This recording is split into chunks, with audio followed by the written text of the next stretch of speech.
La libération de la région de Koursk, un acte militaire marquant, mettant en lumière la coopération entre la Russie et la Corée du Nord.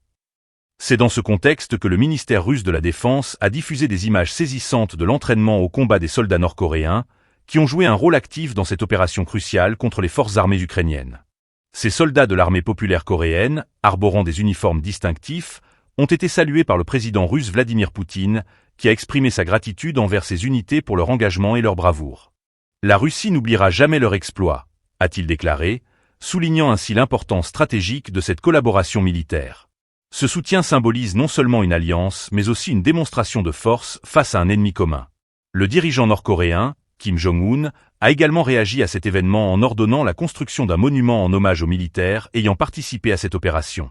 Ce geste marque une volonté de glorifier l'engagement de ces troupes et d'affirmer leur rôle sur la scène internationale. La construction de ce monument est prévue pour renforcer le moral des soldats et célébrer leur contribution à un effort militaire perçu comme héroïque. Les images diffusées par le ministère russe montrent des soldats en pleine préparation, engagés dans des exercices tactiques et des manœuvres de combat. Ces formations visent à renforcer leurs capacités opérationnelles tout en mettant en avant le soutien logistique et stratégique que la Russie apporte à ces unités.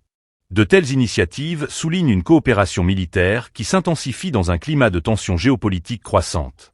L'impact de cette alliance sur le terrain est considérable. Les forces ukrainiennes, déjà confrontées à des défis majeurs, doivent désormais faire face à un adversaire renforcé, bénéficiant de l'expertise et des ressources russes. Ce développement pourrait redéfinir les équilibres de pouvoir dans la région, amplifiant les enjeux du conflit en cours. Le soutien militaire entre la Russie et la Corée du Nord ne se limite pas à des opérations sur le terrain. Il s'inscrit dans une stratégie plus large visant à contrer l'influence occidentale et à établir une nouvelle dynamique dans les relations internationales. Cette coopération pourrait avoir des répercussions durables sur la sécurité et la stabilité de la région.